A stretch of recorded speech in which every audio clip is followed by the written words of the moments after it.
Get him, Clay. Big apologies. Have at it. Yeah. Hey, that takes you're always going to get stories from me, but that takes me back to 30 years ago, taking one of my daughters to soccer practice every afternoon, and I had a cassette that was called The Living Legends, and it really irritated her because she said 2 of the 3 were dead.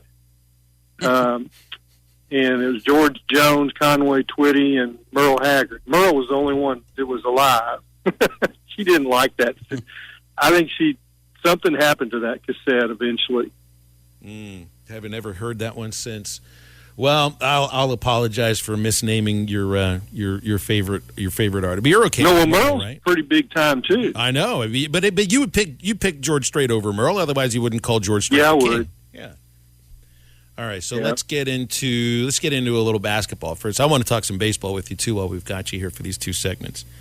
3 seed. That's what is a 3 seed. You think possible for this team right now? Because when I look at last year, there weren't what I guess I'd classify as the bad losses that Arkansas suffered in the non-conference season. I just kind of wonder, once the committee is making their decisions, even if you have like a 4-1 finish in the regular season and have a win or 2 in Tampa, are the loss to Oklahoma and the loss to Hofstra the kind of loss potentially that could keep you from a 3 seed, even if you have a great finish? No, I think that when you get to beating Auburn and Kentucky, which you got to consider that would be part of it. Mm-hmm. That's however you add it up. You got to beat Kentucky to be talking about that kind of a seed. And then if you have those wins and they say that they look at the whole season. They don't say how you're playing at the end, but I think they do. they say they don't, but I think they do. And it's without question. I think that they have a chance to. Bill, we always talk about what do you do, and it's the whole field. And when you're compared to a team, and that team is just lost 3 games or something. So we just have to wait and see how things figure out with not just Arkansas, but all those teams that are in the top 10. They start losing. The pressure gets a little bit. You're on a hot streak, and you're kind of like the Merle Haggard song, Silver Wings. I mean, you go into the tournament with your wings flying, boy, you're in great shape. Themes, those are called themes to conversations. I love how this is going here, but I don't know, another Merle Haggard song I could point to make the point that I think okay, I loved when Willie had Nelson and Merle Haggard sung together. I feel like Gianni needs somebody, to help him along offensively, and Stanley Amude can be that guy. It doesn't need to be 23, 28 points per game, but somebody that can hit an outside shot, and he's that guy right now. I don't see Arkansas losing many games, if any, when Stanley Amude has that shot from the outside like he did yesterday. No, and if you leave him open, and they know to get him the ball too. And that's the thing about this team, that when they've got a guy, they'll ride him. And when they went to double team Note when he was not quite to half court, and he gave up the ball so quickly to Stanley, that was to me a highlight play for that game. And it was like, okay, this is our answer. We're going to come pressure and take the ball away from you. All right, we got the perfect answer. You left the wrong guy.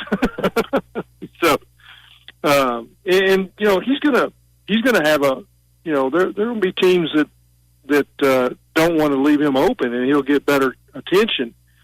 But you starting to see, they've got more weapons, and their offense.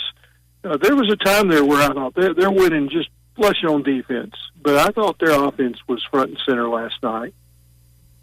Yeah, it definitely was, Clay. And I think you saw some things offensively from some different guys that you haven't seen on a consistent basis. And outside of playing against Missouri, Trey Wade hasn't been very consistent on offense. 17 points in the first match against Mizzou and 12 last night.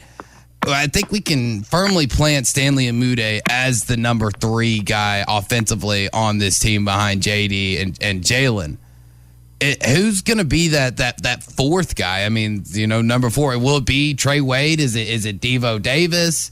Maybe Kamani Johnson somehow figures out offensively. He brings a lot of defense though to the game for you. Who's that fourth one right now?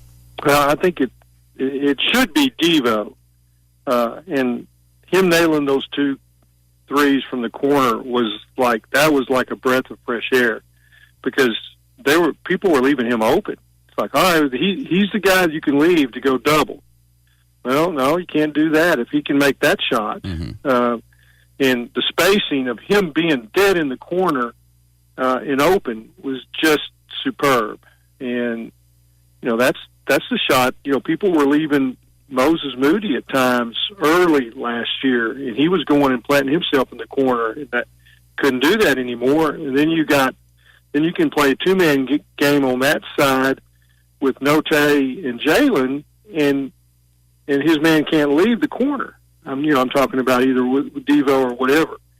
It's all about how your spacing is in basketball, and we know that that's a big part of what Eric Musselman teaches. The space and pace. But if you got shooters or you got guys on the floor that aren't shooters, then it really messes up your spacing, because you can get it kind of clogged up. And I thought that's what happened against Alabama.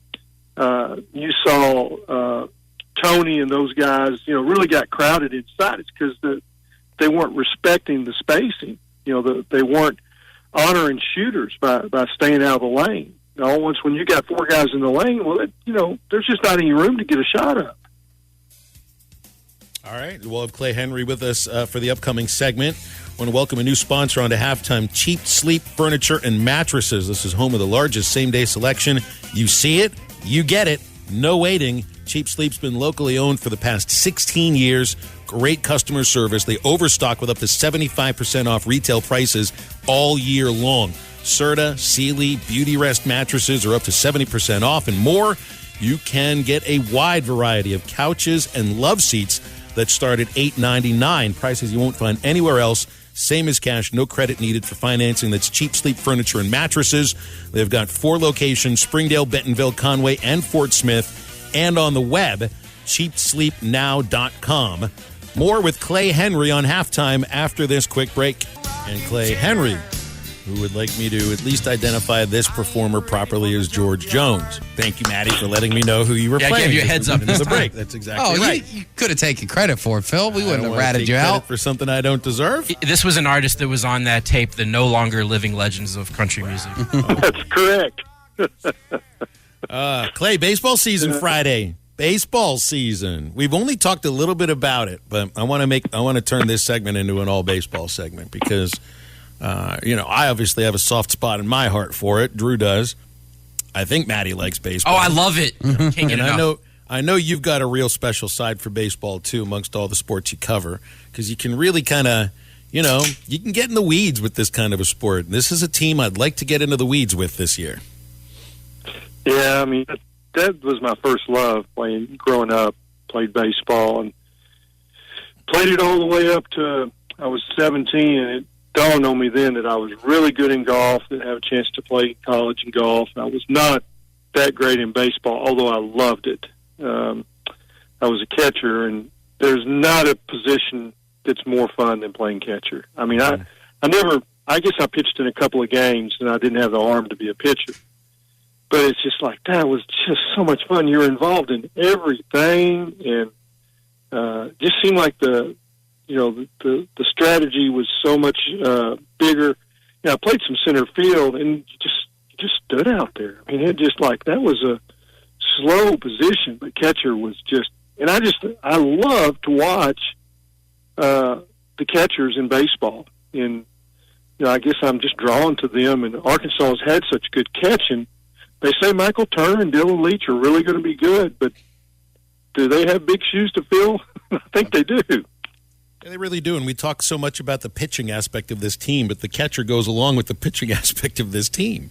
And no question. Going into the offseason, I thought it would be Dylan Leach just because he'd kind of been groomed for it already. But then you get Michael Turner coming in, and from everything I hear about Michael, and Bubba Carpenter knows his father well. He played with him in the minors in the Yankees organization, so he's got a deep lineage, I think, of the sport, and had.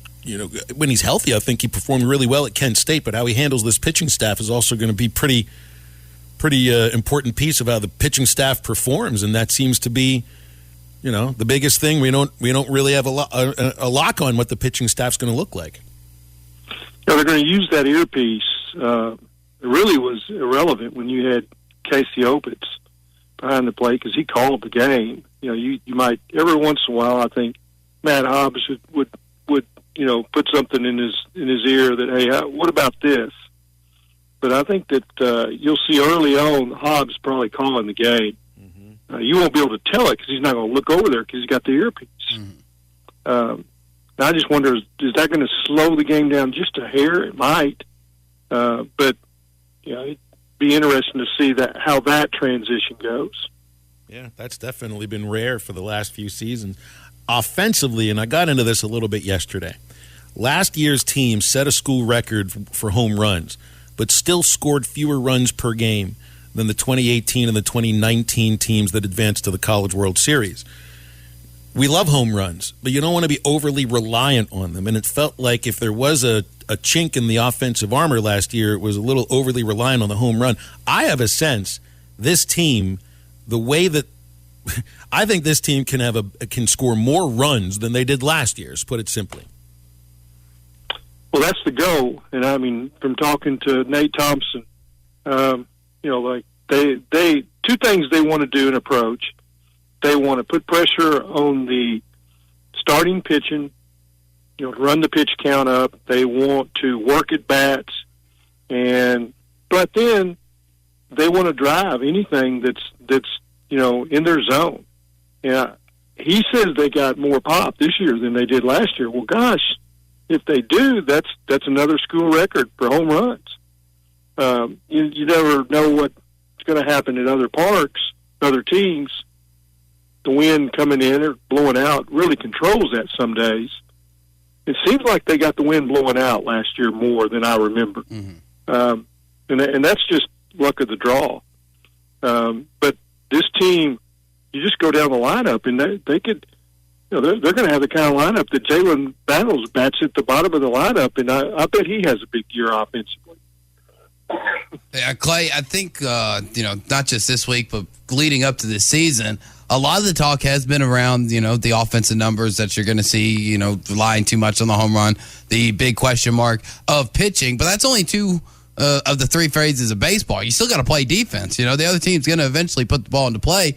Are they looking pretty solid at the other seven positions defensively? Yeah, I think so. I mean, it's I'm interested to watch how Brady Slavin develops in right field because that's where he wants to play. He thinks he's an outfielder at the next level. Probably that's correct. I think Braden Webb and Zach Gregory would be fine in center. But they've had some great catchers and they've had some great center fielders, and you want to be strong up the middle in baseball, right, Bill? I mean, that's what I've heard since I was about 5. And so that'll be interesting to watch. How his catcher, defensively, can he block so that when you got a runner on third, those great arms can bury one in the dirt, and that'll be something to watch early on. And do you have somebody that can cover the alleys in center field, and charge and do all those things that you've seen center fielders do forever at Arkansas? I mean, Christian Franklin was really good, and Dominic Fletcher was that, and you can just keep going back and find them all the way back. Norm DeBriyn's center fielders were just awesome, and they played in that really deep, big AstroTurf field over at George Cole Field, and the key was having a great center fielder that could play those alleys because they hit a lot of triples. I'm talking about the Razorbacks in that old place. The other teams weren't getting triples, and I just think that's where I want to watch to see if Braden Webb is the kind of outfielder that they've had in the past. I think he is, but I want to see it in center field like I saw it when he played left field. Mm-hmm. And Clay, with all the turmoil and big question marks around Major League Baseball of whether they're going to start the season, have the season, when it's actually going to come onto the scene this year, and I know it's different here in Arkansas because this is a college baseball crazy state. They absolutely love it. They eat it, breathe it, sleep it. But nationally, I don't think it's definitely not the same way. Now you get your pockets, especially here in the South and some out west. But do you think college baseball can really take a hold of the nation's audience this year? No. Without Major League Baseball? No, I mean that'll be. I mean, I'll just throw this out. Did you really enjoy watching Korean baseball when we had the COVID outage? I mean, I never awake for it. Well, I mean, but they were showing it at all hours, and you think, well, this is going to replace Major League Baseball. No, it cannot.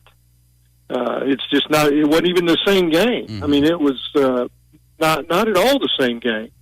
But if college baseball is a spring event, as we're getting ready for the real thing. And I won't tell you, Major League Baseball in the state of Arkansas, even though we don't have teams, has always been huge.